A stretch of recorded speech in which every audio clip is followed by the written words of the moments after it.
Okay, I think we will get started. Thank you very much for coming. Good morning, everyone, and welcome to Eckstein Hall and Marquette Law School. My name is David Striffling, and it's a great privilege for me as director of our Water Law and Policy Initiative to greet you and to provide a short introduction to today's program about water reuse, which we have titled The Water ReCycle. Through our Lubar Center for Public Policy Research and Civic Education, we offer any number of programs engaging not just the law school and the rest of Marquette University, but citizens more generally in this region. And to be sure, there are a greater number of important topics than we can cover, so it may be appropriate for me to note a few things that together helped inspire our focus on today's topic. First, as many of you know, the law school has taken a particular interest in all things water. Indeed, part of the Water Law and Policy Initiative's mission is public education. Toward that end, in the years since launching our expanded Water Law and Policy Initiative in 2015, the law school has hosted numerous water-related events. And these have included conferences and conversations about the Great Lakes Compact, lead laterals and our drinking water, water policy in the Chicago megacity, the economic impacts of Milwaukee's focus on water technologies, federal-state relationships and environmental regulation, environmental justice, and many more related topics. Now, this interest in helping to solve the world's water problems is true also of Marquette University more generally. We have teamed with university colleagues in many other disciplines to pursue a variety of water-related projects. And even now, Marquette researchers are working on the technical aspects of water reuse, and we hope to add a water policy aspect to that project soon. Second, moving beyond Marquette and even beyond Wisconsin, it is apparent that existing drinking water sources are under increasing strain from overuse and climate change, among other pressures. Water reuse is likely to play a critical role in creating resilient and sustainable facilities of the future. Drinking water providers in some parts of the country are already turning to new sources of water that traditionally were dismissed as infeasible because of cost or other difficulties. Among these new sources is the direct or indirect reuse of treated wastewater, long avoided due to the dreaded yuck factor. Here in comparatively water-rich Wisconsin, we can look upon this trend more as a matter of interest than necessity, at least for the time being. But who knows what the future will bring. Third, our keynote speaker this morning and a longtime friend of the law school, author Peter Annan, has recently released a new book, Purified: How Recycled Sewage is Transforming Our Water. The prominent journal Science called the book vivid and engaging, and the Society of Environmental Journalists called the story fascinating. This comes as no surprise to anyone familiar with Peter's work. He's a veteran author and journalist whose earlier book, Great Lakes Water Wars, is one of the most influential books ever written about the Great Lakes, especially when it comes to the Great Lakes Compact. Based on the earlier reviews, Purified appears to be on the same path to prominence. Mr. Annan is also the director of the Burke Center for Freshwater Innovation at Northland College near the shores of Lake Superior in Ashland, Wisconsin. And so with that as prologue, let me conclude here and yield the floor to Peter for an engaging tour through the story of water reuse. Please join me in welcoming Peter Annan back to Marquette Law School. Thanks, Dave, for that kind introduction. It's great to be back. Excellent programming, always here at the law school. And continuing in the thanks mode, I've got one of my peer reviewers here, Eric Ebersberger, formerly with Wisconsin DNR, kindly peer-reviewed the manuscript, and the book is a stronger work than it otherwise would have been without his thoughtful, sometimes blunt feedback on the manuscript. And he's here with a couple DNR colleagues, Shaylee Pfeiffer, Adam Freyhofer from the Water Division, and others. So welcome everyone here this morning. Let me orient myself on here we go. So yeah, the book starts out with something called Deadpool, the concept of Deadpool. So this is a screenshot of an op-ed I wrote for the Washington Post in 2021, predicting that the water crisis in the Southwest was going to get much, much worse. Unfortunately, the op-ed was correct. And in 2021, shortly after this op-ed was printed, this is a photo of Lake Mead. So this picture is taken from Hoover Dam looking north up the Colorado River. That bathtub ring is about as tall as the Statue of Liberty. And the week after the op-ed was published, Lake Mead broke its all-time water level low. And then a month after that, Lake Powell, so Mead is the largest reservoir in the country, Powell is the second largest reservoir in the country. A month after Mead broke its all-time weather low, Powell broke its all-time water level low. Never before in the history of the country had the two largest reservoirs both broken all-time water level lows, but then that became normal. Month after month after month, these two reservoirs continued to repeatedly break all-time water level lows at the same time.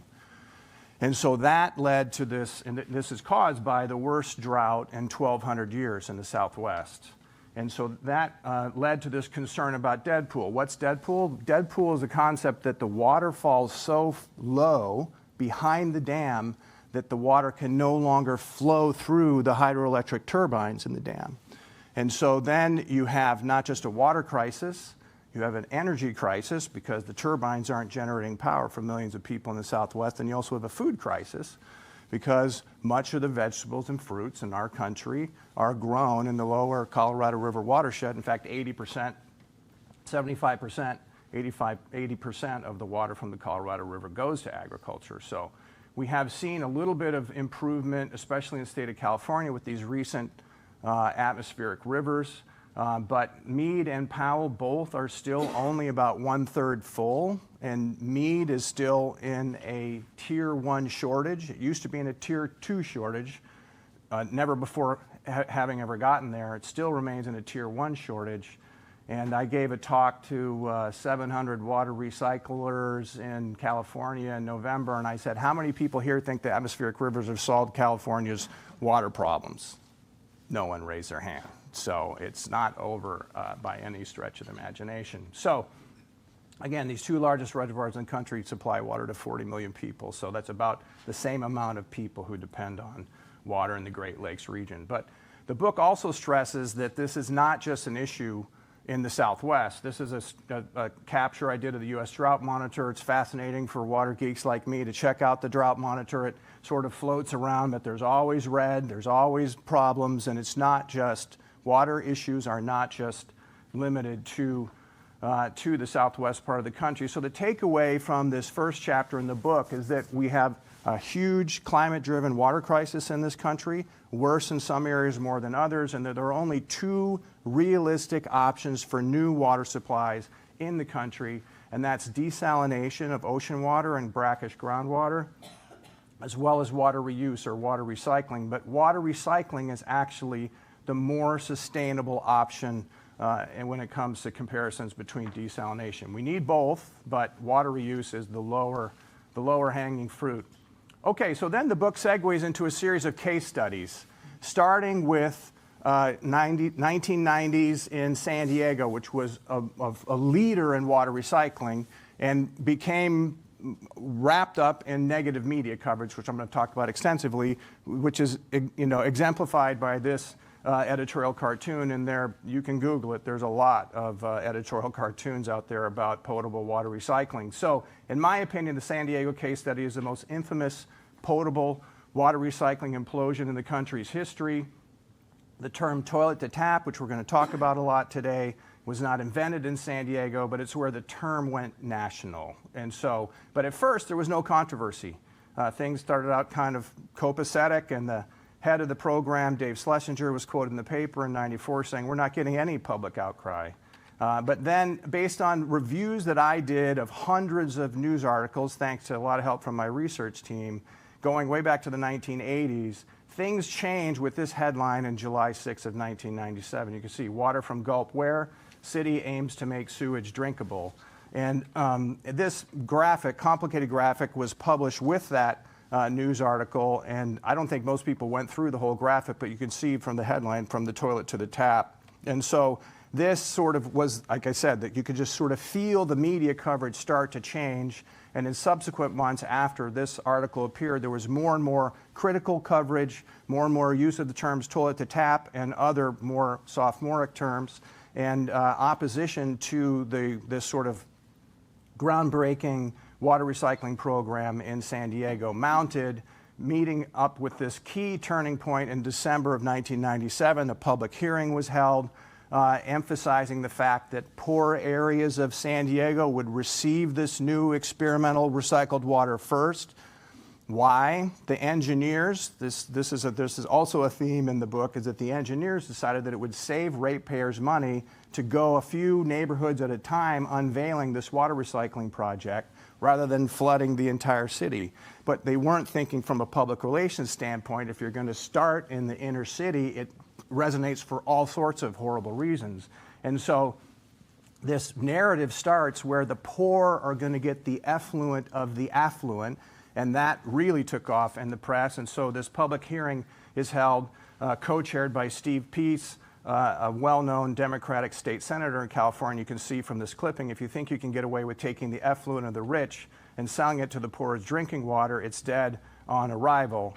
And it really was. And politicians pounced on this repeatedly, and it was sort of felt like the beginning of the end. And so the takeaway from this first case study in San Diego in the late 1990s, that when you're talking about trying to convince the public that it's okay to drink purified sewage effluent, the messaging is key.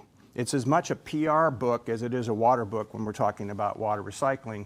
And this first test case in San Diego was not a great one. And once the narrative flips, it can be really hard to turn things around. Okay, then the book moves up the road to Orange County, California, not that far away. Yes, the San Diego case study is a downer, but it's important history for the water recycling movement. Orange County is a very, very different story. It is the most successful potable water recycling story in the world right now, and we're going to talk about Orange County quite a bit.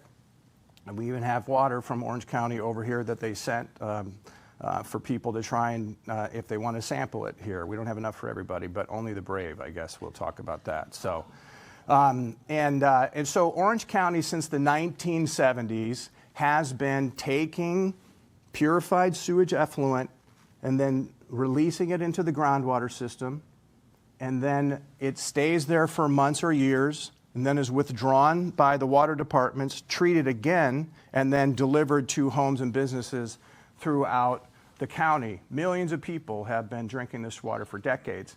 This is called indirect potable reuse, which Dave referred to a little bit in his introductory remarks.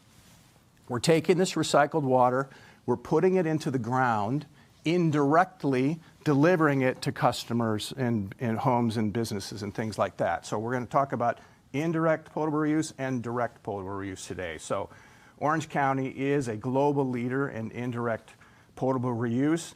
The other leadership role that Orange County has played is in the communications element. And they started to ramp up their potable water recycling program. They hired General Norman Schwarzkopf's public relations guy from the Persian Gulf War. And he came in and he did a brilliant job of telling the public why this is safe, why it's needed, et cetera, et cetera. And so this is like classic Orange County communications. Kind of assertive, maybe a little bit in your face. This used to be wastewater, hashtag get over it. That sort of like exemplifies how Orange County took on the whole communications challenge of potable water recycling. And it's been this amazing trailblazer that other water recycling programs have followed around the country. And I traveled all around the United States visiting these water recycling programs, and everyone referred to Orange County's leadership. And Stephen and I were talking about this earlier today. And so today, right now, Orange County is turning 100% of its sewage effluent, purifying it, and drinking it. They are tapped out. They have no, as of last year, about a year ago, they have no more effluent to turn into drinking water. They're using it all already, which makes it not just a leader in the United States, but a global leader as well. And so the takeaway from the Orange County case study is that the best defense is a very, very good offense, and specifically talking about public relations in reference to that. So, okay, so how does Orange County do it? This is one way to do it. It's not the only way to do it. In writing the book and talking to the public about the book, it is amazing how people don't really understand where their water goes after they flush the toilet or turn the tap on the sink. So it goes to a wastewater treatment facility. Then that water needs to be treated to Clean Water Act standards before it's discharged into surface waters, lakes like Lake Michigan, streams like the Mississippi River or the ocean. And so what changes with the water recycling process is that water is not discharged into the surface water. It's put into these water purification, as it's called in this graphic, pre-purification water treatment. And there it's held in those holding tanks. And then from there, it goes through microfiltration. What does microfiltration do? I sort of say it sort of takes out the big, small stuff, right? So that means protozoa, bacteria, viruses. We're talking about Giardia, Cryptosporidium. Milwaukee has quite a history with Cryptosporidium for those people who know Milwaukee's water history. So again, the big, small stuff. Then from there, it goes to reverse osmosis, which is the heart of the water purification system in Orange County's case.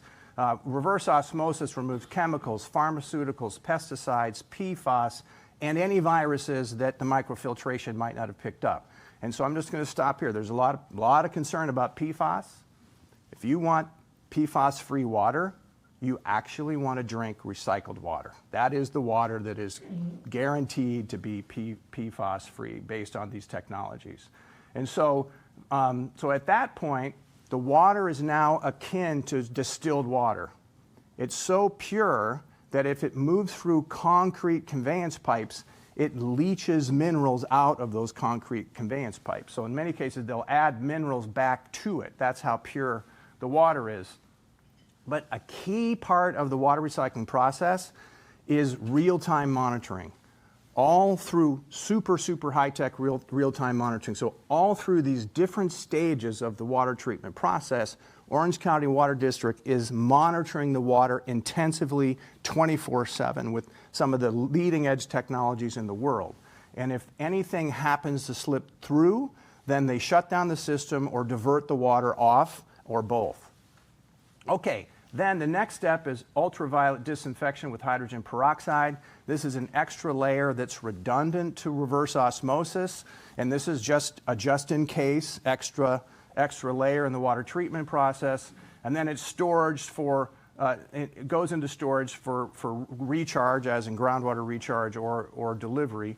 And so in Orange County's case, again, this indirect potable reuse goes down into the groundwater where it stays for 6 months or more, and then it's pulled out again and treated one more time by the water side of the utility industry in Orange County, and then it goes to people's homes and businesses, like I said. So, but not everything's been perfect at Orange County. I'm a journalist. I'm not an advocate. I'm just here to tell the story of water recycling in the country. And this is the first time that this has been publicly reported. It's been in conferences and things like that, but it's not been publicly reported in the media. Orange County had an acetone incident in 2013. A large amount of acetone was discharged into the sewer system illegally by an industrial customer. And acetone is in fingernail polish. It's used in chemistry classes in high school. It's a very common industrial solvent and things like that. Reverse osmosis, acetone is one of the few things that reverse osmosis does not catch. Hence the need for the real-time monitoring system, right? And so what happens is the real-time monitoring system saw this plume come in. They were on it, right? It's on their graphs. Hey, we got a deal here. They didn't know it was acetone at the time. They just knew it was bad. They saw it kind of going up on the graph, and their permit level for this stuff with the state of California, pretty heavily regulated state, right? And they can see this coming. They grab a sample. They take it to their lab right on site. They find out that it's acetone, and they're kind of relieved because acetone's not that big of a deal. It can get through, but it's not really super, it's a chemical, right? So it's like we're splitting hairs maybe, but it's not as bad as some other stuff that may have slipped through might have been. And so they watch it come up. It doesn't exceed their permit. So they let it go back down and through the system, and they let it go into the groundwater. Today, they admitted to me that for public relations reasons, they would have actually shut down. Not because of safety, but because of this public perception, right? I saw the body language here in the room when I was talking about all the treatment system, and then I talk about the acetone incident, and that's, again, this public relations side of this water purification system in the water recycling movement. So again, passed through the system, this dissipated in the groundwater. The health officials in the state of California confirm that the acetone was at a small enough level that it's never been detected in Orange County's groundwater system. And so, and again, the aquifer is unimpacted by this case. And that's, again, because the permit levels were such that it got through and it just dissipates, breaks down in the groundwater system where it sits again for 6 months to a year before it's drawn out, treated again, and delivered to customers, millions of people in Orange County. Okay, moving on to case study number 3, we go back to San Diego. And what happens is these 2 young, highly talented environmentalists move to town right after the implosion. And they don't have the burnout and the scar tissue and the PTSD of all that whole controversy that erupted. And they come in and they kind of buck up the water recycling community in San Diego. And this story also has not really been told very well at all. And so what they do is they use the Clean Water Act and they sue the city, or they threaten to sue the city to reinvest in potable water recycling because they see it as the most sustainable option for new water supplies for the city of San Diego. It's just a fascinating tale where these 2 young environmentalists, they're like, we need this in the city, how can we do it? And they use this litigation and a combination of negotiations with the city. And so now San Diego has a major potable water recycling program, which I'm going to talk about a little bit more, called Pure Water San Diego. And so San Diego, the case study with San Diego, it was the most infamous implosion of a water recycling program, but it's also the most famous revitalization of a water recycling program in the United States. So, all right, then we jump to the East Coast. State of Virginia, the southeast corner of Virginia, the Norfolk area, home to the largest naval station in the world. It has the potential to have the largest potable water recycling program on the East Coast. It's called the Sustainable Water Initiative for Tomorrow. It is also a groundwater recharge, indirect potable reuse program, similar to Orange County's. It has some different nuances in the technology, et cetera. But look at all the boxes that this SWIFT program checks.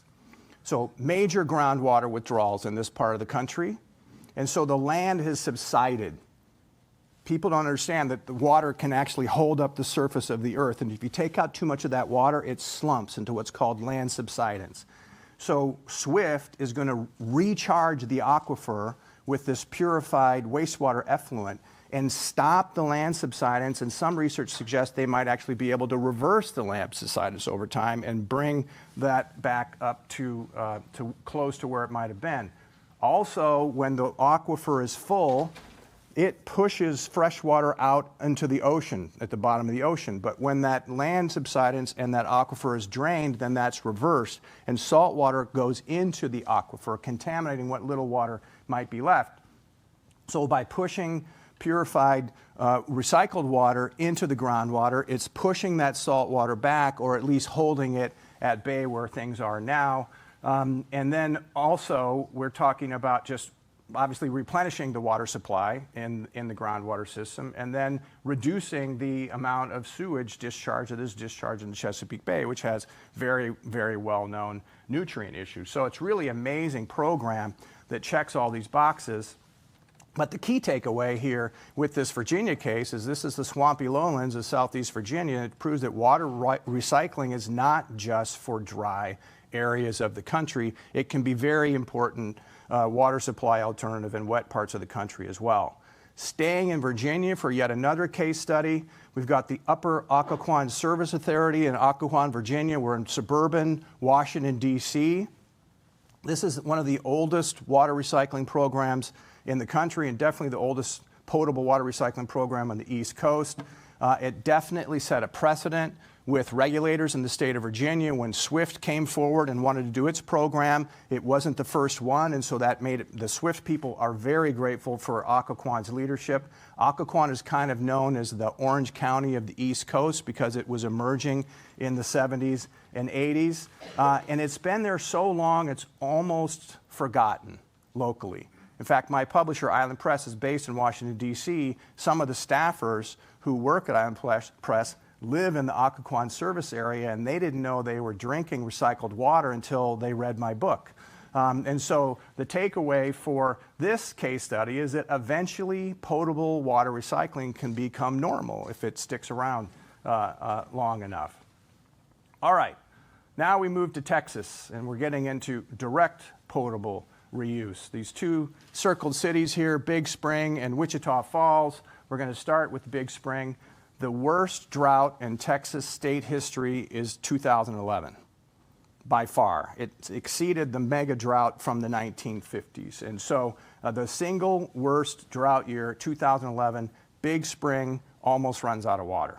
I mean, one reservoir was mud and the other reservoir was really, really low. And so they rush to the state officials and say, we need to build an emergency potable water recycling plant. We don't have the time or inclination to make it an indirect one. We don't want to pump it through the groundwater. We don't want to put it in our empty reservoir as an environmental buffer. We want to put it straight into the pipe. And again, that's called direct potable reuse. No environmental buffer, no groundwater system, no reservoir, whatever. Texas officials agreed, and Big Spring built this plant in 2 years, which is really fast to build any kind of water plant, not to mention a potable water recycling plant. So in 2013, Big Spring, Texas becomes the first direct potable reuse utility in the United States. And then the next year, same drought, same situation, different city. Wichita Falls also almost runs out of water. We're talking about a community of 150,000 people northwest of Dallas. It rushes to state regulators, says, we want to do what Big Spring just did because we're about to run out of water. So they quickly build a direct potable reuse water recycling facility. And what's so extraordinary is people loved it. This is the most cutting edge, controversial form of potable water recycling. In Big Spring, a guy was quoted in the paper saying he looked forward to drinking his beer twice. And in Wichita Falls, they printed this t-shirt. This isn't the city. This isn't the water department. This was a t-shirt shop that just printed this on his own. And we put the number 2 in H2O. And so this is 15 years after San Diego freaked out. And then Texas is like, what's the big deal? And we're using an even more cutting edge form of water recycling than San Diego was looking at. And so the takeaway from these two case studies is that if you wait until it's almost too late and your community is going to run out of water, they love it. They love it, or at least they do in Texas. So staying in Texas with its direct potable reuse leadership, El Paso was one of those just fascinating places that I visited because it has been working through all sorts of water issues for so long in the Chihuahuan Desert down there. Just great people and innovating. They've got groundwater, brackish groundwater desal project. They have indirect potable reuse, and now they're building the largest direct potable reuse water recycling program in the nation. And their treatment system goes beyond Orange County. They add yet one more layer, even though state regulators don't require it. Again, for this kind of public relations standpoint, they're adding what's called granular activated carbon on top of their the other layers that I'd already talked about with Orange County. And so what's really interesting here, when we're looking about this from a national perspective, Texas does not have direct potable reuse regulations. It is approving these 3 projects on an ad hoc basis. While all that is happening, California has been arguing with itself about how rigid and strict its direct potable reuse regulations should be. So California has been the leader in water recycling. Texas comes on strong in direct potable reuse, two very different regulatory systems. Finally, in December of last year, California releases its direct potable reuse regulations. So they now have an umbrella form of regulations in California. Texas still does not, has approved more direct potable reuse programs than all the other states in the country combined. And so when you're looking at this as a national water journalist, regulatorily speaking, this can get really confusing to the general public, right? And so, so the regulatory side, which a lot of people don't want to read, is really kind of key here. And it's fascinating to see two of the largest states in the country approach it in very different ways, but not all that unusual for Texas and California to have two different regulatory systems either.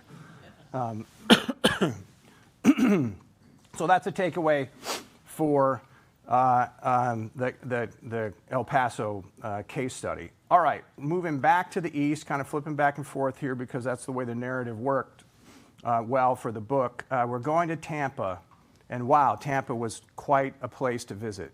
It's like I was going back in time to San Diego in 1997. Emotional public hearings, threats of litigation, all sorts of torment in the public, big protests at city council meetings, et cetera. About a year ago, Tampa scrapped its third potable reuse attempt in 30 years because of the controversy and concerns about the safety of potable water recycling. This is a screenshot of the city's potable water recycling program, which has now been scrubbed from the internet. And I'm going to talk a little bit more about the Tampa story here as well. So this is really fascinating. Again, as a national water journalist, right, the Sierra Club is the leading critic of the potable water recycling project in Tampa. They were a major proponent in San Diego and other parts of California. And so I called them up and I said, what gives? You're opposed here, you're for it there, you're even, your team is even suggesting it's not safe in Tampa, and your team in California is saying it's perfectly safe. They never called me back. So, I don't know. Again, I'm a journalist, not an advocate, and try to hold everybody to the same standards. So the takeaway from the Tampa case study is that water recycling has come a long way since the 1990s, but again, mainly for public relations reasons, things can still go wrong, and in Tampa they've gone terribly wrong. So, and this is the low point. So this is December of 22, so we're about 18 months ago now, and let me set the scene of this video. Jane Castor is the mayor of Tampa.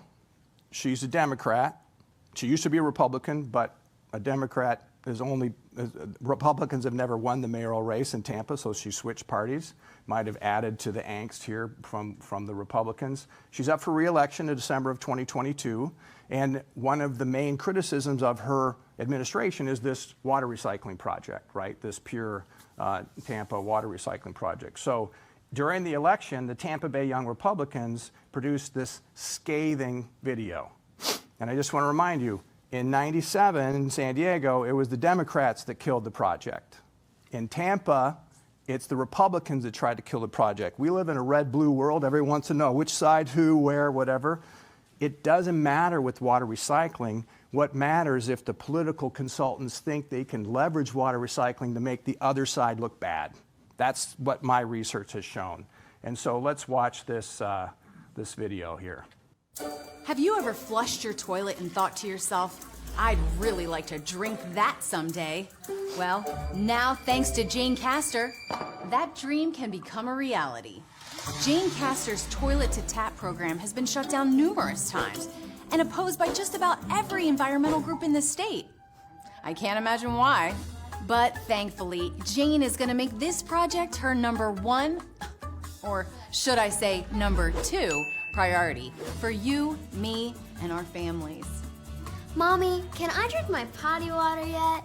Not yet, Emily. We still need more people to call Jane Castor's office to tell her how they feel. Some taxpayers are mad because this project is going to cost them $6 billion and triple your water bill. But who cares? It's not like she's going to give those contracts to her friends and family, right? I know my family can't wait for this to pass.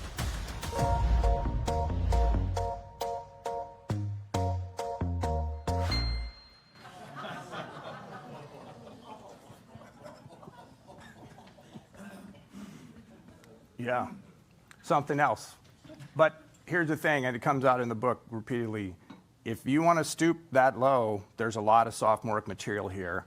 And with water recycling, there just is. And we'll talk about it more. But again, we have a climate-driven water crisis in much of the country. And we're running out of options. And we can't be picky anymore. And that's one of the reasons, a key reason that I wrote the book. So yeah, Tampa was an amazing place to visit. So, okay, now we bounce back to California again. We're moving to the LA metropolitan area, which also has a really fascinating and unique, and sometimes not unique, potable water recycling story. And so we're in the Upper San Gabriel Valley in the 90s.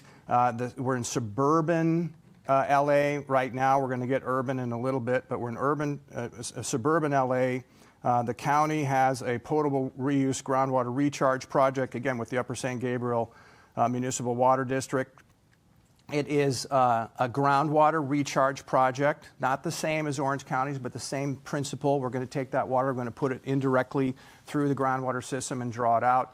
Major opposition emerges from Dr. Forrest Tennant, who was a mayor of one of the suburban communities outside LA, also a well-known physician in the area, and he starts publishing these full-page ads in suburban newspapers. As you can see, we don't want sewer water in our drinking water, toilet to tap, et cetera. And so based on the research that my team and I did, thousands and thousands of water recycling articles. In fact, we have the largest reservoir of water recycling news articles and reports in anywhere in the world because of the research on this book. This advertisement on November 17th, 1993 in the Pasadena Star-News is the first time that the term toilet to tap was ever used in print anywhere. And so San Diego is where the term went national, but is in suburban LA where the term first emerged, apparently at the credit of Dr. Forrest Tennant. So that is a really kind of fascinating, at least to a water geek like me, historical story. But it was these full-page ads in the Los Angeles Times, published by Miller Brewing, that really turned the tide on this project. Why? Miller Brewing had a brewery on top of the aquifer into which the county and the water district were planning to discharge their recycled water, and they were really concerned about the public relations. Their PR was, we're concerned about public health, not our beer, but in fact, most people realized that they were driven by public relations for their beer. And again, it's so fascinating how much PR goes into this whole water recycling story. So these full-page ads in the Los Angeles Times really attracted a lot of attention. More importantly, they sued, and it was the litigation that led to the end of this water recycling proposal. And so again, the takeaway here is the LA metro area is the birthplace of the term toilet to tap from that project. Meanwhile, the city of LA is also launching its own potable water recycling project in East Valley. It gets a big infusion of federal dollars in 1995. There's a little bit of publicity around that time, a little bit of concern, but mostly, again, kind of starts out copacetic. Then they go dark. They stop their PR, and then 5 years later, after everyone had forgot about the project, they launch it in the middle of a mayor's race. And all the mayoral candidates are tripping over each other, criticizing this project for political gain. And again, it was quiet at first, but then 2000 mayor's race becomes this huge issue. Well, The Tonight Show with Jay Leno was based in Burbank at the time. And so this is a local story for Jay Leno, and his copywriters immediately put it and made it national, and writing all sorts of jokes into his monologue. And here's just one example of many. How disgusting is that? You thought it was bad when just the air was brown in LA.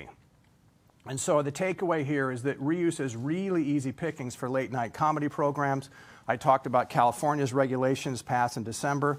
There was a whole bunch of jokes on the late night comedy programs about potable water recycling in December.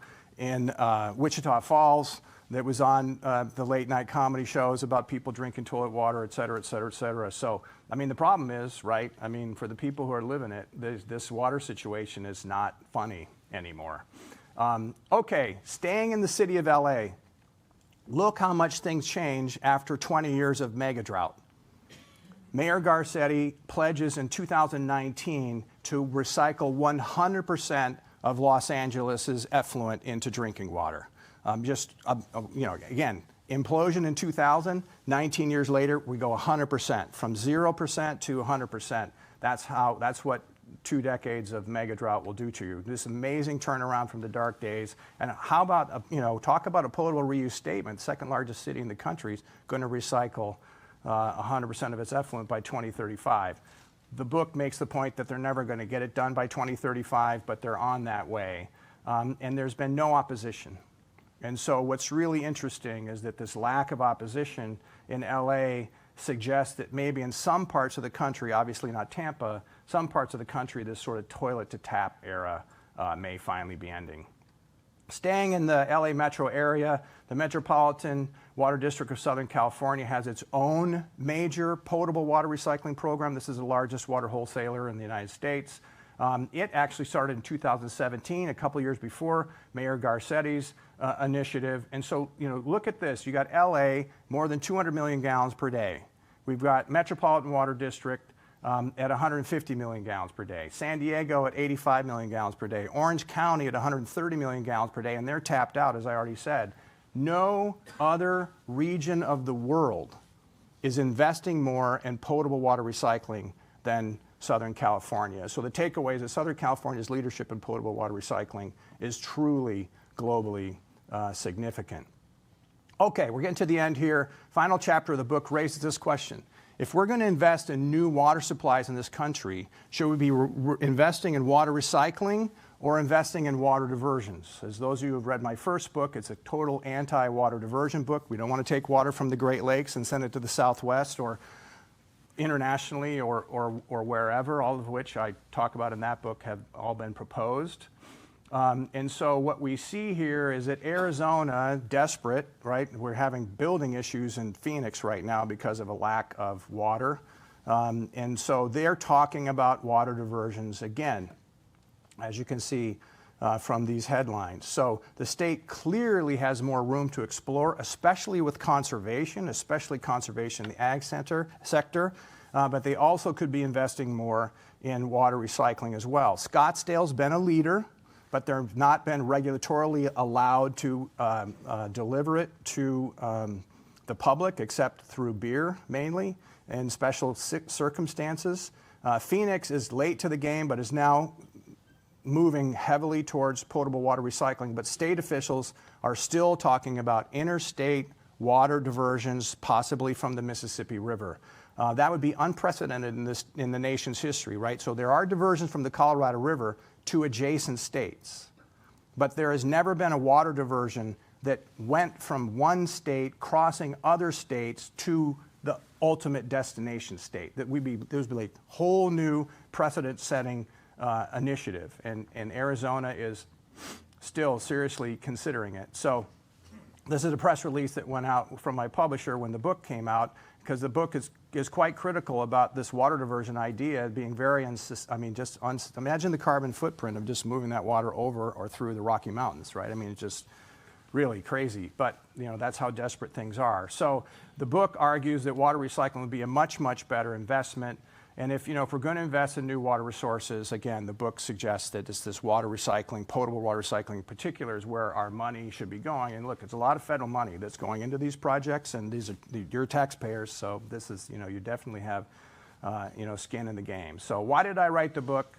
As you can see, millions of people around the country are increasingly being asked to drink purified effluent, either directly or indirectly, and they don't have an easy-to-read, independent source that tells them why this is happening now, why it's needed, and that it's safe. And that's why the book is blunt, fast-paced, and non-technical. It's not written for the engineers. They get this already. It's written for average people and their families. When their utility is starting to talk about this, this is a place where they can go to learn about it more. The other reason I wrote the book is because I knew as a national water journalist that eventually people would start to talk about water diversions again. And I wanted to write a book that helped tell why that's not in the country's best interest. And I saw water recycling as a more sustainable alternative. The Great Lakes are protected. That's what my first book is about, the Great Lakes Compact. So they're not talking about diverting water from the Great Lakes anymore, but the Mississippi River does not have a compact. And so these long-range, large-scale diversions are just not sustainable. And again, the lowest hanging fruit is first conservation. And then if we're talking about investments, we should be investing in reuse followed by desalination. So again, that's the second reason I wrote the book. So we have, I said, Orange County has kindly delivered their product here. For those of you who want to sample it, we don't have enough for everybody, but super attentive audience. Thank you very much. It's a pleasure to be with you today. Thank you.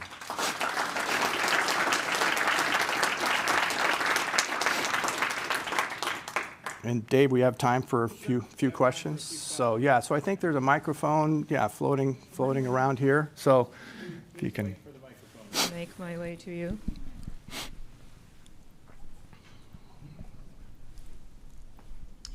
Thank you. You were talking about no diversion of the Great Lakes water.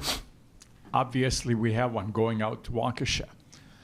If Waukesha is known as the lake country, why is it that they cannot recycle their own water using all the lakes that they have, but they actually have to start this new trend of indeed diverting the water from Great Lakes?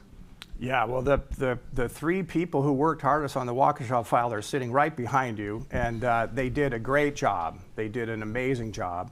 And this is a question that is going to increasingly come up. Rachel's going to talk about this more, I assume, on the panel later, and I have spoken about this increasingly now since the book came out.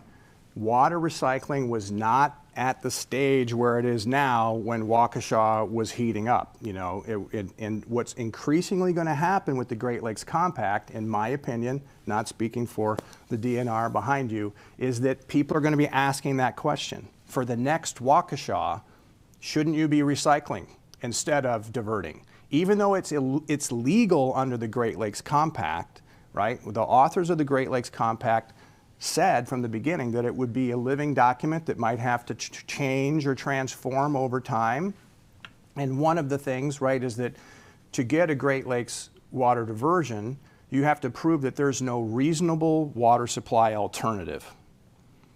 And if water recycling is reasonable for the second largest city in the country and the second largest city in California, et cetera, et cetera, et cetera, I think it's going to be raised, if by the advocacy community at least, shouldn't we be looking at water recycling before the next Waukesha comes along in the Great Lakes region? Yeah. Sounds like it was more a political rather than factual issue. Yeah, so he said it sounds like more of a political than a factual issue. I think it was more, there's certainly a lot of politics in the Waukesha water diversion, but in this case, I think it was more sort of a maturity of the concept of water recycling finally making its way to this water-rich region of the country. If it was an issue that had come up in the Southwest, they would have thought more about water recycling. But one of the reasons I also wrote the book is that if we are in this water-rich region, we have to understand these concepts that are going on in water-scarce regions, especially when we're talking about people talking about water diversion. So in this case, I think it was just that concept of water recycling just had not matured enough here for it to really be proposed. It was proposed on the fringe, not by fringe people, but on the fringe of the debate. And so, yeah, really great question. It's going to be increasingly asked, as I said, in these future water diversion applications in the Great Lakes region, which there will be. So, okay, we got a question in the back. Yeah, thank you. How big of a turnaround factor in Southern California was the perceived risk of saltwater intrusion destroying the aquifer, and so they were balancing risk versus risk. Is that Melissa? Yes. Okay, that's Melissa from the water school at UW Milwaukee. So yeah, and I talked about this a little bit before you walked in, but yeah, the groundwater, saltwater intrusion in Orange County was real, and it was a driver. In addition to new water supplies, it was a driver of Orange County investing in this groundwater recharge system. They have numerous projects, engineering projects that they put in there. The groundwater, saltwater intrusion in Virginia was also a driver, as I mentioned, and it's also an issue in Tampa as well, and other parts of Florida that are looking at water recycling too. So yeah, the saltwater intrusion because of overdraws of the groundwater has been a huge influence on which communities invest in potable water recycling. Yeah, very good. Over here, Ira? Oh, sorry, I just wanted to add to that for the Waukesha project, water recycling was considered back in 2002, but it was considered that there were other sources of higher quality of water for Waukesha at that time.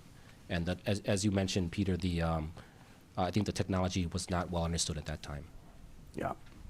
So that's Thera from the DNR as well. We do have maybe time for one more question, and there was a gentleman in the middle, but then, Peter, you're going to be able to stick around for just a little bit at our break, correct? Yeah, I can stick around for a little bit after the break, and I can sign some books, so I'll be heading out to the table, so if you want to chat, I can chat with you while I'm signing books too. So, okay, last question. Yeah.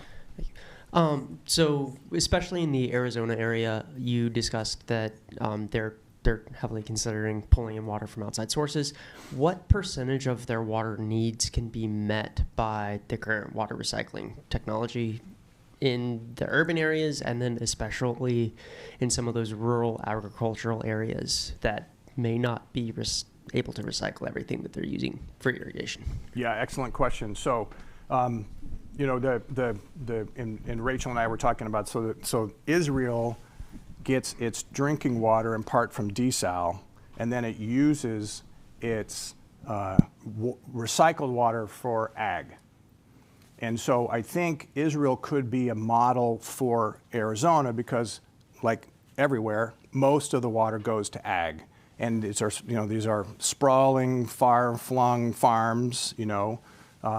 Fascinating, surprised me, the single largest commodity in Arizona, agricultural commodity in Arizona right now is dairy, followed by beef. And so there's a lot of alfalfa that's driving there, a very thirsty crop, as many of you may know.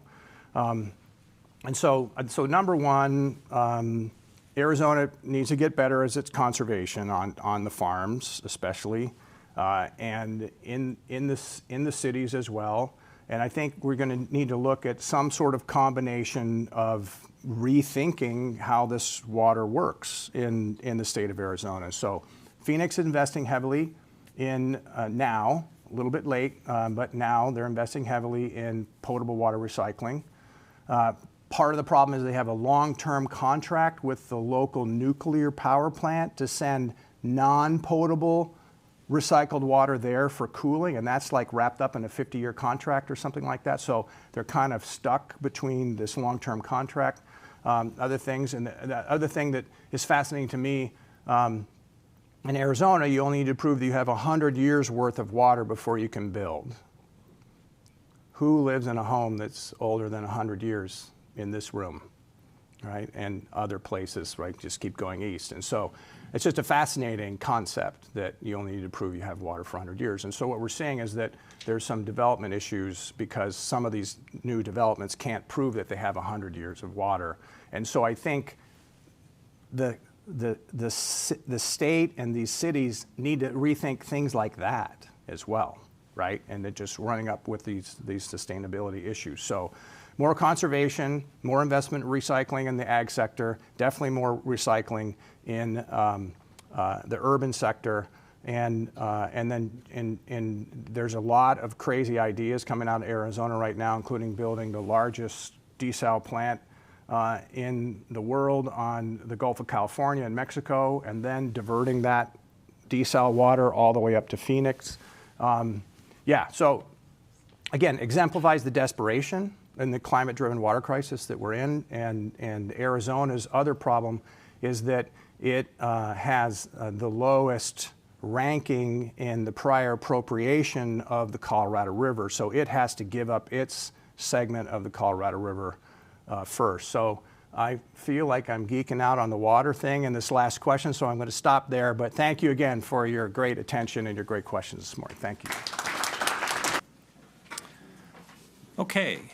With Peter Annen's excellent talk as prologue, I'd like to introduce our next guests to react to what we've heard so far and give their own opinions on the possibilities involved with water reuse, particularly in contexts outside the arid regions of the United States that Peter focused on. So let me now welcome Rachel Haverlock, Tira Ratarasarn, and Mike Duchinsky to the conversation.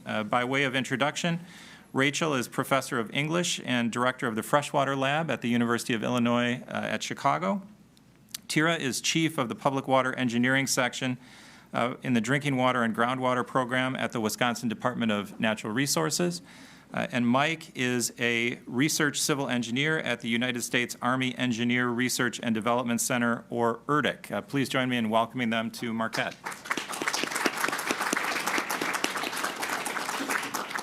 So thanks so much for being here today. I thought we'd start maybe with an introduction to your perspectives on water reuse. What do you think the average person should know about it to get started? So Rachel, you want to tackle that first? Sure. Good morning, everyone. I think the average person, and maybe since I think it's fairly safe to say we're mostly average people from the Great Lakes watershed, I think we should realize, first of all, two things: that water reuse actually emulates nature. And our sense that it's somehow unnatural kind of relies on what I call single-use water. Right? We've raised our awareness about single-use plastics. That's something that we might use for 30 seconds, then ends up in the earth, in the atmosphere, and in the water forever. We're now, we have been, since industrialization, similarly treating water like a single-use commodity, that we use it once for a few seconds, it passes through a fairly elaborate sewer system. And so I think we want to move away, first and foremost, from the idea of wasting water and emulate the water cycle as it moves through nature, which is, of course, a system of multiple uses by both humans and other parts of the ecosystem. The other thing that I think the public should know, and again here, I think speaking specifically to a Great Lakes public, that there is in most places, not in my own city of Chicago, which I'll speak about in due course, but in most places there is already de facto water reuse. That's the principle of return use. Right? Water is used, it's treated, and it tends to be returned to surface water. So we're, in most places around the Great Lakes, again, except Chicago, I'll speak to it, we are already, in effect, recycling water. So there's something here that, isn't so strange and exotic. And the third thing that I'll just put out there and address in subsequent remarks, I think some of the good news, although I'm not against potable reuse in any way, shape, or form, I think around the Great Lakes Basin, we don't need to recycle water for potable uses. Instead, as we're looking to this, what I think will be this next stage of growth in our region because of the water, we want to be smarter about our allocations to industry and agriculture. Right? The last big period of industrialization in this region wasn't very good for water. And we established principles of providing free or very cheap water to industry and ag. We set pretty low bars for point source pollution. We still have no bar for non-point source pollution. So as we're thinking about absorbing people and economic growth in this region, we want to be very smart about our water this time around. and think about preserving source water for ecosystem health, for human health and sanitation. And we want to start to look at water reuse for our industrial and agricultural needs. Thank you. Tira. Yeah, Tira Raterosan, Public Water Engineering Section Manager with Wisconsin DNR. And my thoughts on water reuse is I'm looking at it from a regulatory standpoint.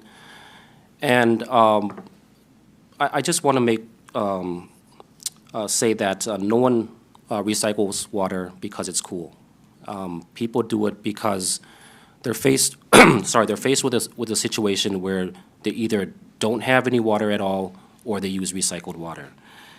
Water recycling also has limitations, and I'm not sure if I can talk about beer a little bit, but Please. okay.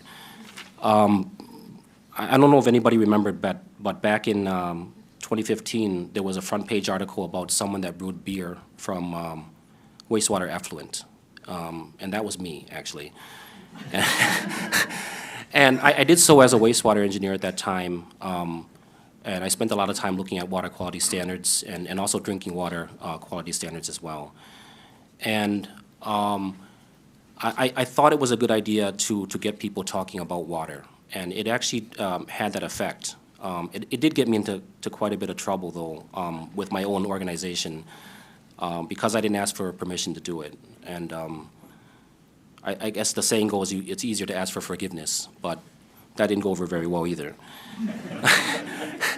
So I did that, and at the same time, there was another agency in Oregon, Clean Water Services, that was experimenting with indirect potable water reuse, taking water downstream of a wastewater treatment plant outfall and then treating it and then using it for consumption. And then they later tried to make beer from it too. And so eventually they went to making beer from direct potable water reuse. I didn't know what they were doing, they didn't know what I was doing, so we came up with our own independent processes. I beat them, though, by about 3 months, so I think I'm the first to do it in the country.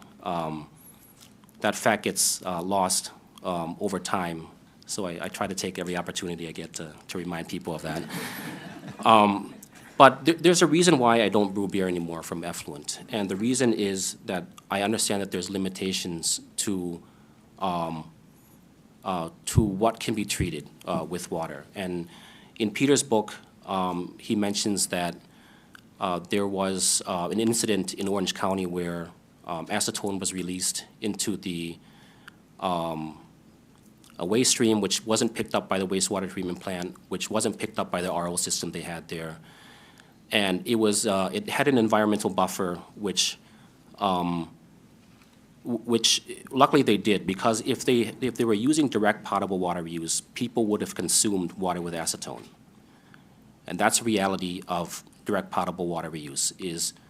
It's very hard to guarantee the safety of the people consuming the water when it's direct potable water reuse. My own experimentation with making beer, I found out that you can't remove all compounds. My process with distillation. You can't remove all compounds with distillation either. A common compound that cannot be removed with distillation is vinegar. And I found that out by accident. Because the boiling point is about the same. I couldn't remove it, at least. So it got me thinking at that time, what other compounds cannot be removed by these advanced treatment systems? And that gave me a moment of pause when I was making all this beer for people.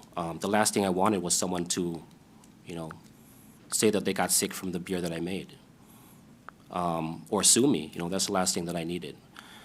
So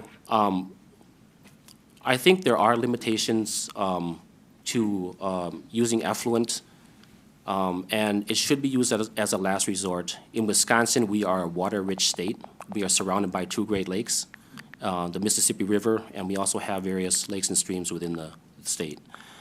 So we have about 12,000 public water systems in the state, which is by far the most of any state in the country. And one big reason we have this many public water systems is no matter where you look, you find water.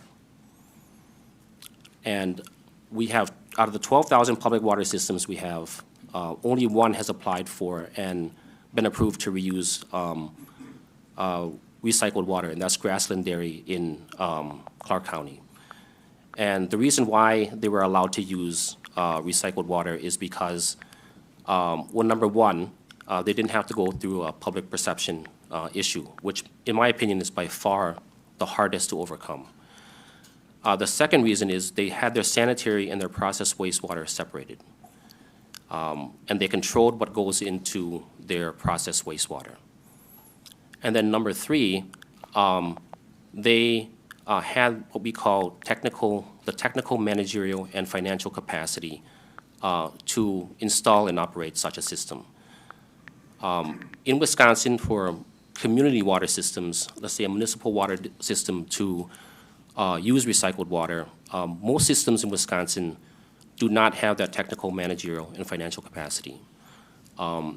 So what they would do is they would simply drill more wells, because we do have a lot of water in Wisconsin, or they would hook up to another utility, which does happen every now and then, or they would simply dissolve the water system, and residents would go on private wells. That does happen every now and then as well, and it's very rare that we don't have enough water to supply water to private wells. Now, systems that are large enough to even consider water recycling, these are larger systems that have a lot of area. So what they would do is they'd simply drill more wells because they have a large area. It's not uncommon for a municipal water system in Wisconsin to have 10 to 15 municipal wells, each producing 20 to 50 gallons per minute per well.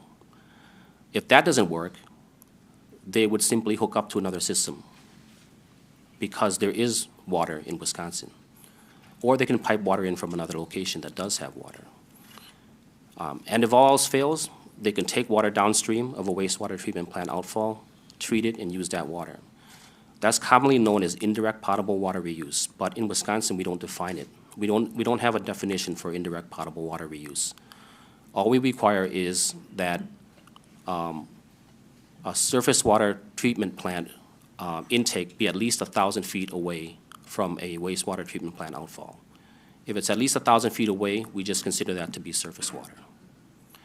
So I guess in summary, my message is we don't prohibit the use of recycled water in Wisconsin, but we do have rules in place that may limit the applicability of using recycled water in Wisconsin. And it may limit to just industrial users that have the financial capacity to install and operate such a system. Thank you. Thank you, Tira. Mike, maybe you can give us a little bit of the military perspective on this.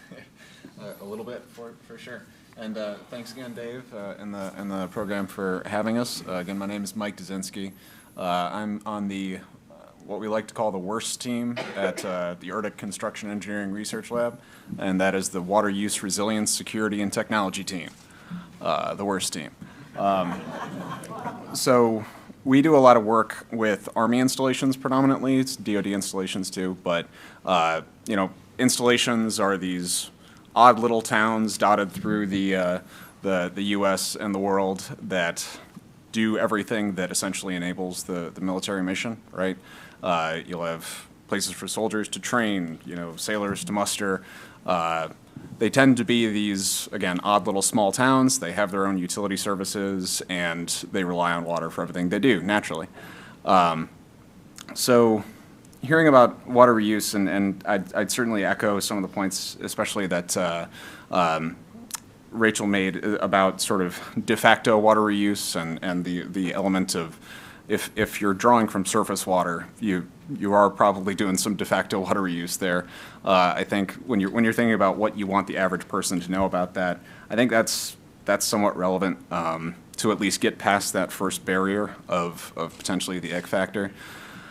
One thing I'd emphasize from certainly an installations perspective, there's a lot you can do with just non-potable water reuse and really simply reclaimed wastewater that I think often gets lost in the discussion of potable reuse, even indirect potable reuse. There are large infrastructural water needs that are inherent to critical infrastructure, right? On Army installations, it's not uncommon to have a hospital from the 1980s with a big old single-pass cooling tower that if you if you don't supply that thing with just a pretty crazy amount of water on a daily basis, you lose your cooling ability in the hospital, which is pretty important to a hospital, right? So you can actually supply that with reclaimed water, and it's great, and it improves a concept that's really important to the military. We value sustainability certainly, but especially in recent years, the concept of resilience has been really emphasized, and people can go back and forth endlessly about exactly what resilience means, and trust me, I have with many people who are much smarter than me. But I think when you talk about large infrastructural water reuses, the military has data centers, they have hospitals, they have all these things that they depend on daily for national defense. There's a lot you can do to increase your resilience that doesn't even necessarily touch the concept of potable reuse, but if you're smart, again, about how you reuse water that might not even be potable, you can really take certain steps to make your installation more resilient, and I think that certainly applies to a lot of critical infrastructure in the civilian world as well. So at the risk of going on all this stuff there. Oh, thank you all. That's a great way to get us started and get our footing in this conversation. So we've talked a lot about water reuse in the arid regions of the country, and it's easy to see why that would be important. There's maybe some skepticism about water reuse in the Midwest or more comparatively water-rich regions. But Rachel, your freshwater lab has done a lot of work on the potential for water reuse in Chicago. So maybe you could tell us about that and talk a little bit about how this might be applicable to us here in the Great Lakes. Happy to do so. Thank you again. And just to distinguish from Peter's excellent presentation and phenomenal book, again, in the Great Lakes region, we don't, according to my opinion, we don't need to drink recycled water, right? Again, I'm talking about preserving Great Lakes treated Great Lakes drinking water for health and human sanitation, right? This is kind of the good news if you think of it this way. However, well, maybe I'll ask this to the crowd. What's the largest diversion of Great Lakes water? The Chicago diversion, the sanitary and ship canal. So we've got a massive, billions of gallons of water that are not only diverted into the Mississippi River Basin, but ultimately that water that is withdrawn from Lake Michigan, used by the Chicago metropolitan area, as well as the stormwater, we are storing it in the world's greatest tunnel and reservoir program. We are treating it to a pretty high level, secondary standard, and then we're discharging it down the Mississippi River. At the same time that we're still working with this 19th century diversion of water, there is a groundwater emergency in our part of the world. This touches Illinois, Wisconsin, Michigan, Iowa. This is the Cambrian Ordovician Aquifer. It has been overdrawn. The emergency epicenter point is in Illinois, around the city of Joliet, a fairly large city and an industrial hub. So we've got a massive water diversion on one hand, and then groundwater crisis and nearing collapse. And the city of Joliet and the area around it has been informed that their groundwater will not be viable in the year 2030. So I don't know up here how many people know this, but the city of Joliet then, or is already, entered into a contract with the city of Chicago for 100 years. They are going to start this summer building a large pipeline from Chicago to Joliet, Illinois, which is outside the Great Lakes Basin. Now, again, I'm coming from Illinois. I'm coming from the University of Illinois. I know this sounds different in Wisconsin, but when you have a large community in your state that's run out of drinking water and you're sitting on Lake Michigan and you're within your diversion limits. It's of course, I'm not saying you can't say no to people's drinking water needs, right? The groundwater collapse is not really the fault of individuals. It's been caused by development patterns and industrial withdrawals, and in some cases, agricultural withdrawals. I think in thinking about recycled water, we probably also, and here we are at the law school, so I'll put this out there, we probably also want to begin addressing what industry and agriculture pays for water. And we certainly should be moving away from a model where it's zero, where households are experiencing increases in their water bills, but we've got this kind of like non-progress when it comes to industrial and agricultural billing.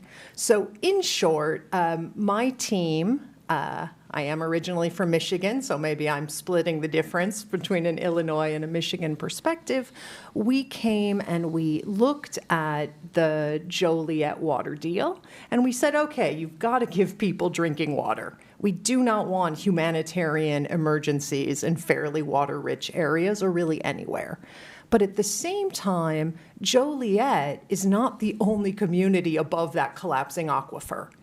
And if we think about within Illinois, the 5 counties that are in the very near future going to be impacted by groundwater collapse, and we look at Illinois' allotted diversion from Lake Michigan by the Supreme Court, we're hitting up against a problem, right? There is not going to be enough treated Lake Michigan water to supply all the people that need it, not to mention the existing industrial and agricultural uses. And again, there are these projected growth models. Because you heard Peter's presentation, there isn't available water in other parts of the country. So we fully expect more data processing, more industry, for better or worse, more warehousing in the area. So my team proposes what we call a dual pipeline system. When you have communities that are above a collapsing aquifer or experiencing a water emergency in the Great Lakes region, you say, okay, as long as we're within our allotted legal limits, you provide one pipeline for domestic healthcare, health and human sanitation. But you provide a second pipeline of recycled water, reused water. In our case, we have the world's biggest wastewater authority. Again, all that water is currently being sent down the Mississippi, where it contributes to a growing dead zone in the Gulf of Mexico. We are, exactly as Tira said, right, like Wisconsin, Illinois, and other Great Lakes states, do not have regulations for water reuse. However, the water is currently treated to a level that can be used safely, we believe, in industry. And you have this second pipeline that supplies non-potable uses throughout the Great Lakes region. In this way, we enlarge the available water pie. We bring in an additional stream of revenue from this increased supply, and we preserve Great Lakes water for the ecosystem and for human consumption. Tira, I wonder if you could react to that from a regulatory perspective, this dual pipeline idea. I know you said that in Wisconsin, wherever you look, there's water, but certainly some areas are more water stressed than others. Mm-hmm. And would you ever foresee a time when Wisconsin might consider an idea like that, where you'd have some water for domestic use and municipal use and perhaps others for industrial and commercial applications? Yeah, maybe I'm the wrong person to ask there, because I would only approve improvements or construction with regards to drinking water systems. I wouldn't be approving any other uses of water. My only concern would be if they're properly separated from each other. If there's no cross connection between the two systems, that would be my only concern. But as far as I'm concerned, my program's concerned, I don't have any problem with that. And I think it's conceptually, it's a great idea. I think that if you can make it work, that would be great. It would again release the demand on water that's used for consumption. Rachel, just one quick follow-up, and then I'll get down to you, Mike. You always hear about the child drinking from the garden hose or the dog drinking from the toilet. Is that a problem under your proposal? It wouldn't be. And again, similar to Peter's talk, Los Angeles is the model. They have been engaged in industrial water reuse since about 1990. So in the 1980s, the drought was already pretty clear in Los Angeles, and a number of refineries and heavy industry came to the water authority, and they said, okay, how about we redirect some of this effluent? Prior to this in Los Angeles, all of that effluent was being released into the Santa Monica Bay. So just like the two environmentalists we heard about in Peter's presentation, there's also a way to get at water reuse through the Clean Water Act. By paying attention to what gets discharged into surface water and saying, wait, we can actually curb this discharge, reuse the water, and it has potentially other benefits, such as harvesting nutrients like phosphorus and nitrogen from the wastewater, reusing that as fertilizer and keeping that from getting into source water. So in LA, they brought this online around 1990. And the other brilliant thing is that the refineries and heavy chemical users help pay for the cost of construction. And to speak to your question, Dave, what they do in LA is that those refineries and production facilities set up their own satellite treatment facilities. So they receive purple pipes, that's the pipe for reused water. They receive purple pipes from the West Basin Water Authority in LA, and then they treat it to what's called fit for purpose. Then they treat it to the level that those facilities need. So in this scenario that we're proposing in Illinois and beyond of industrial water reuse, these would be purple pipes, they would be amply separated, it would be an independent distribution system, and we see this as like kind of a great opportunity for industry to partner with utilities to help pay for the infrastructure. In LA, it was pretty brilliant because as the drought has worsened in that area, whatever we think about the continuation of refineries, they have secured for themselves a safe, clean, reliable source of water in a mega drought.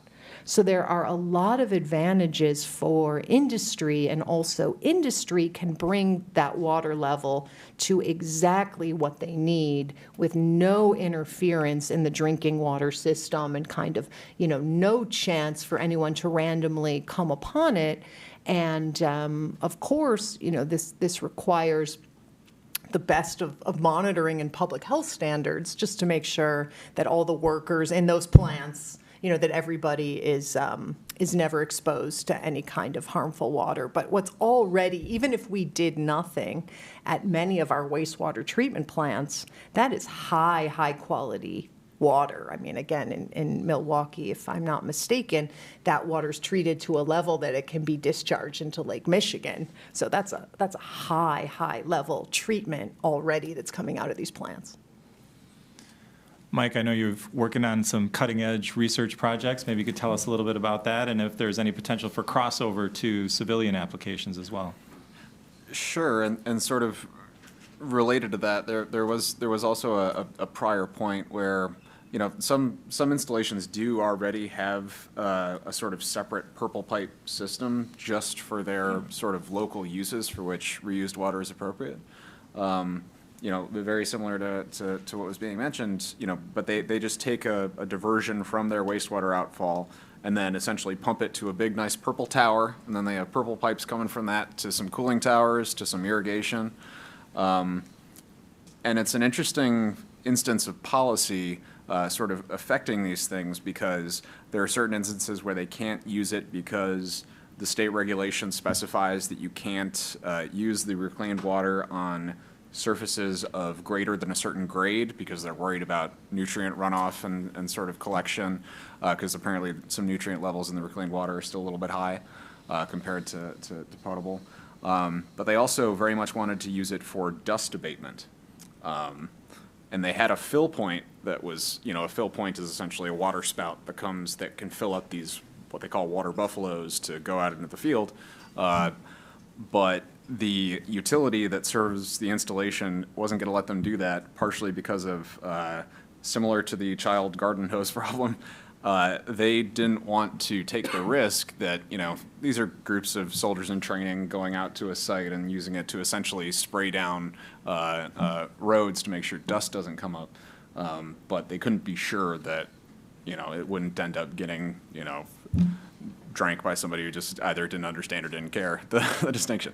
But on the research sort of related to that, I actually just got a project approved to essentially look into the differing levels of policy across the states where installations might be, discern the regulatory sort of requirements for each of these levels of use and sort of treatment, rather, levels of treatment required for these individual uses, and then sort of give installations that might not have thought about how to start this up or just may not know much about reuse or have been interested in the past, essentially give them a starting point and have some, it's still far in the future in the project, but essentially try to generate infrastructure network proposals, right?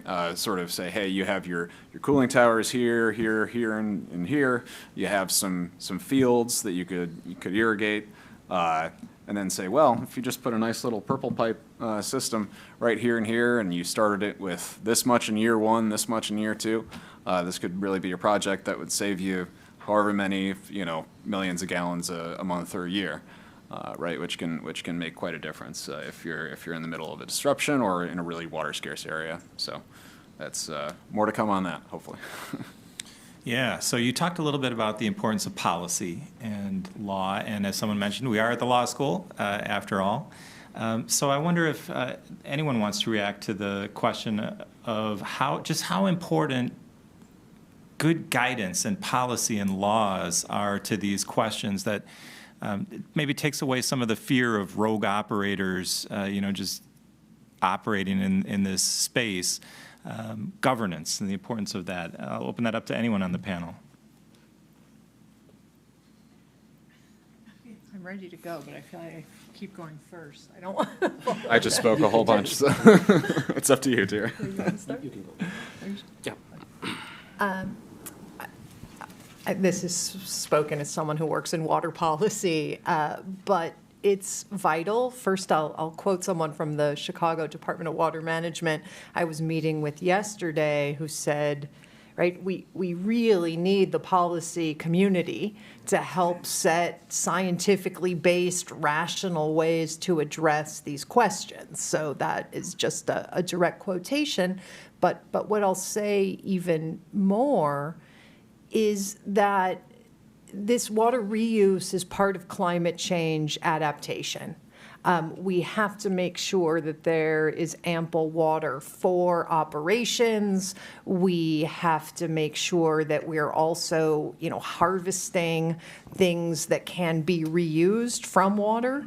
I know I spoke about harvesting phosphorus and nitrogen. This is going on at the Chicago metro area's largest wastewater plant. It's in conjunction with a Wisconsin company, Ostara, to make this crystal green fertilizer. And that's literally harvesting phosphorus from wastewater and using it, applying it for agriculture. And I understand that another benefit is that there's less runoff in this form of fertilizer. There's some interesting work going on. I don't know where it's quite going to lead about even like harvesting metals from wastewater. Like we need to stop looking at effluent, in fact, as waste and seeing it as this site of tremendous possibility and resources that can help cut down on extraction, whether that be of water, resources, metals, and the like. But back to the question about policy, first of all, we don't have water reuse regulations in this part of the world. California, as usual, with environmental regulation, came out in December with these standards for potable reuse. That's really, really important. And so we have a great guideline. But state by state, we need to figure out these regulations. On a grander level, however, many of the heads of our utilities have a bunch of pressing issues: budgetary, lead service line replacement, pricing. There's a lot of pressure on the heads of our utilities. And so when it comes to something like long-term growth, climate change adaptation, this conceptualization of what the next 100 years are going to look like in this part of the world and how we can survive and thrive, we absolutely need the policy community to come together in interdisciplinary, cross-sector ways to think this through and work out the problems, and to be able to provide our policymakers and heads of utilities with not only workable options, but ones that are imaginative and bring the kind of new thinking that we need to the fore. So the policy world and the legal world is absolutely vital at this juncture. I'm not saying it's easy, right? My team came up with this dual pipeline plan, and I'm a researcher, so this is definitely the biggest actual project I've ever tried to get off the ground. So maybe here's my personal plea: help me out, right? It really takes a lot, and we need good thinking, and we need this kind of mutual support.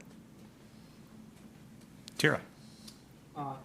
Yeah, regarding regulation, I just wanted to kind of like add on to what Rachel said, is that we don't have any water reuse regulations in Wisconsin, and we're not even in the process of developing them at this point, because, again, we have a lot of water. There's other issues that we want to address right now. PFAS is a big one, lead, nitrates, and other types of infrastructure. We have a requirement in Wisconsin that water shall be obtained from the best available source practicable, and that pretty much covers all water systems that are looking to treat water and distribute it out to the population.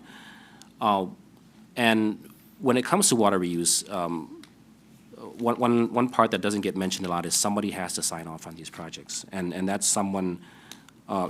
My staff told me already they're not comfortable signing off on water reuse projects unless there is no other source of water. And I kind of second that. Our PSC would also second that. They would not allow any system to use recycled water because it's cool, or that they just thought that it was something that was worth doing. It's the future of water or whatever. They're more concerned about the rates that are as a result of these types of infrastructure. So right now, that's all I have to say about that, David, is that we just have one requirement, is that water shall be obtained from the best available source practicable. We don't oppose, we don't have any restrictions against water reuse or recycling water, but if we determine that it's not the best available source, and in Wisconsin, effluent is not the best available source for consumption, because we have other sources of water available. Mike, I know you already talked a little bit about policy and law, but anything else you want to say on this point?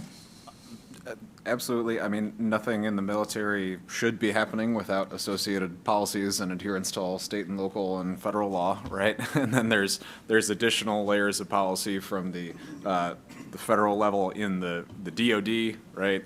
There's DOD policy, there's Army, Navy, Marine Corps, Air Force policies, and somehow water reuse, when you try to do it in an installation, it has to navigate all of the state and local, where it is, and all of that military policy. There's very little sort of direct addressing of particular reuse practices in DOD and Army policy specifically as of right now, but you still have to, if say you want to spend, a couple $1 million on a particular asset, right, to improve your installation resilience, which is great, which they love.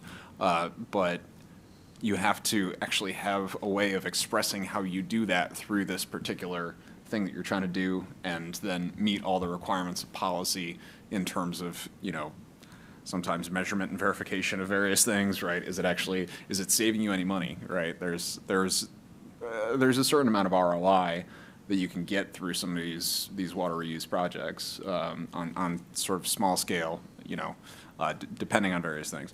But you know, you need to follow the policy to actually get these things through, as well as make it safe, of course, because safety of the Army soldier and dependents and everybody on the installation is paramount, naturally. So.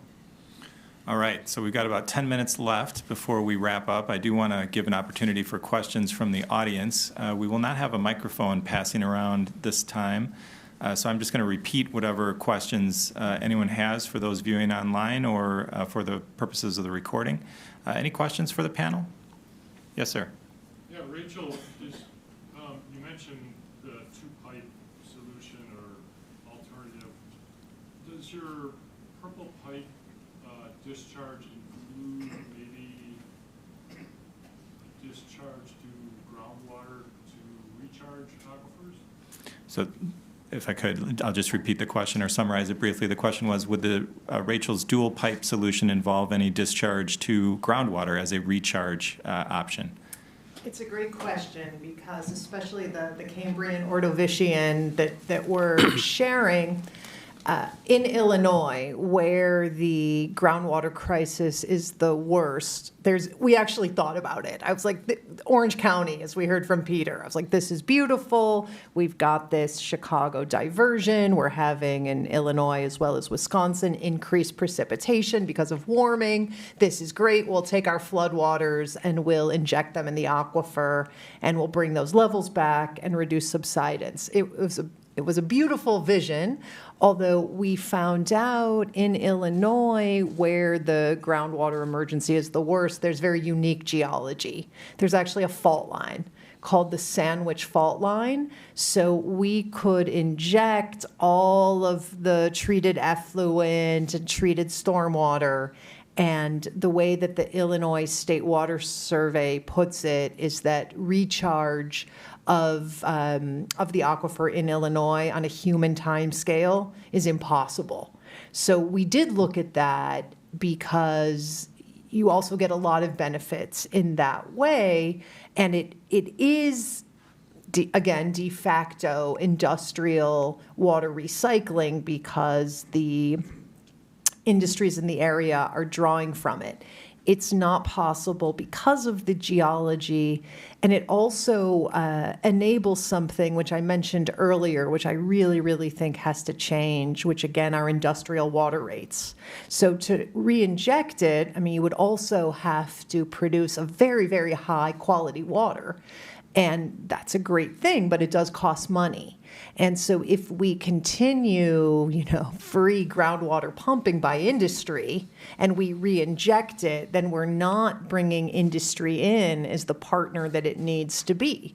We need industry to partner because we need to know the water quality and the water quantity that they have. Here's another place for policy. Industrial water use is pretty much a black box.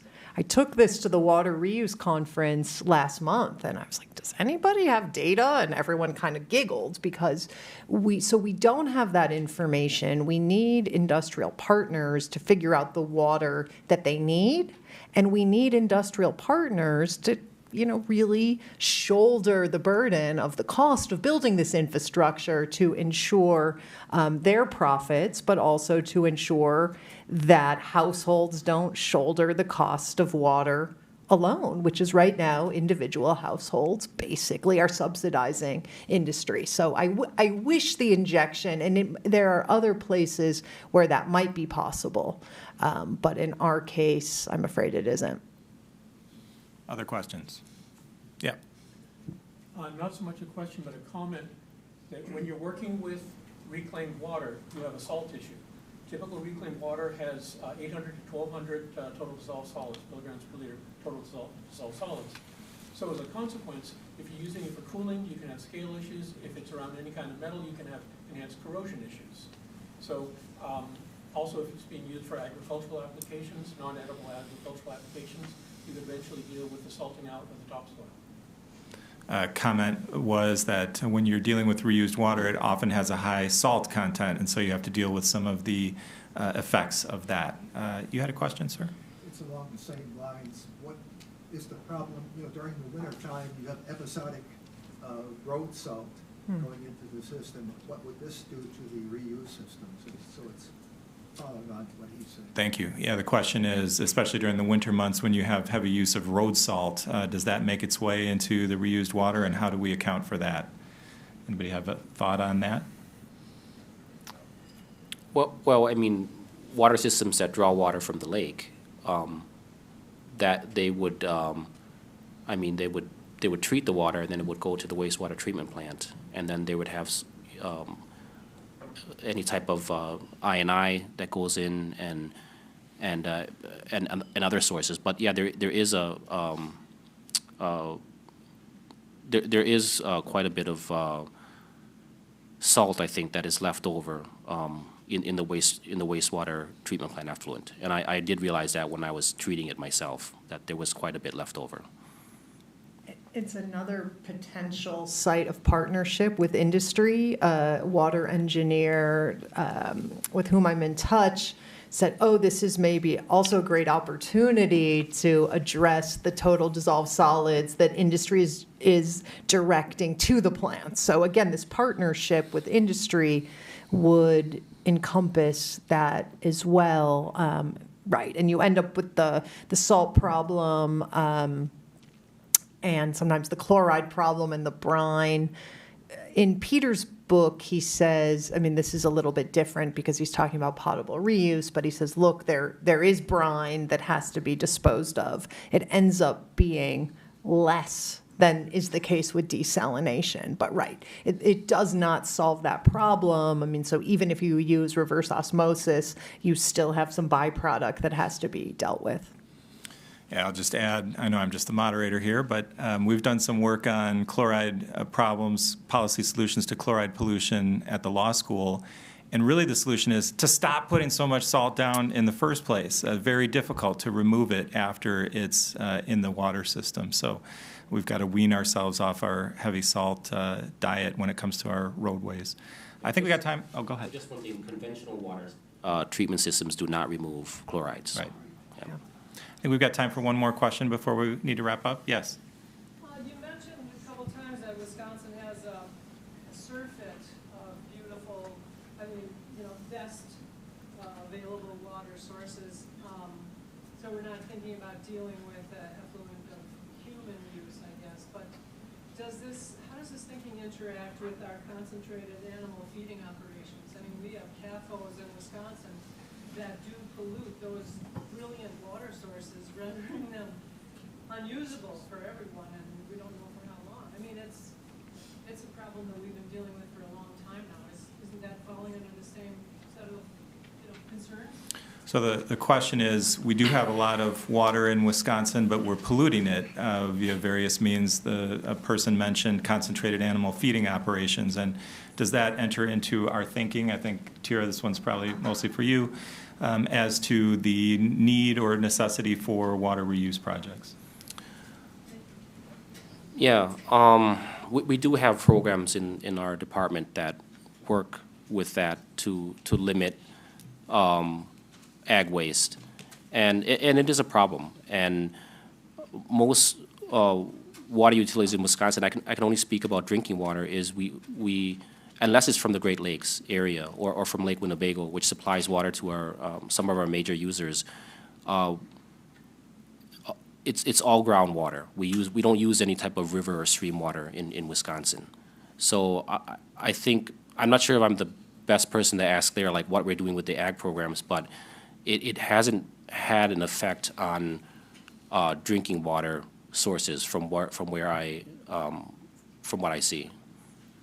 Well, a lot of people have their own wells. They Right. draw their own water from the ground. It's not just, Wisconsin does not just operate on Great Lakes water. Right, that's true. But I mean, if you drive down I-43 the summer with your air conditioning on and closed windows, you smell, I don't know if it's cattle or hogs, but I mean, it's just intolerable in your own closed car for that hour that you're passing by a certain area. I can't imagine what it's like to be people living in that area. Yeah, right, and we're talking, yeah, we're talking about private wells there, and about, and you're right, 2/3 of Wisconsin gets water from groundwater sources. When the situation you're talking about is more about, I think, private wells, and I don't really, I'm sorry to say, I don't really work with private wells. What I do is community water system water, which is water that's supplied to subdivisions, mobile home communities, and municipal water systems. Those are generally more regulated. The construction of those wells are more, we have to review and approve them. Private wells is something that's completely different. But yeah, I'm sure they are affecting the private wells that people use. And we do have a nitrate issue in the state. So let me just say a few things to wrap us up. I think it's a worthwhile exercise for us to reflect on the history of water reuse projects, as Peter did. And we've all done that to some extent today, but we've also just begun to explore where water reuse technologies may be going in the future and where they might be used.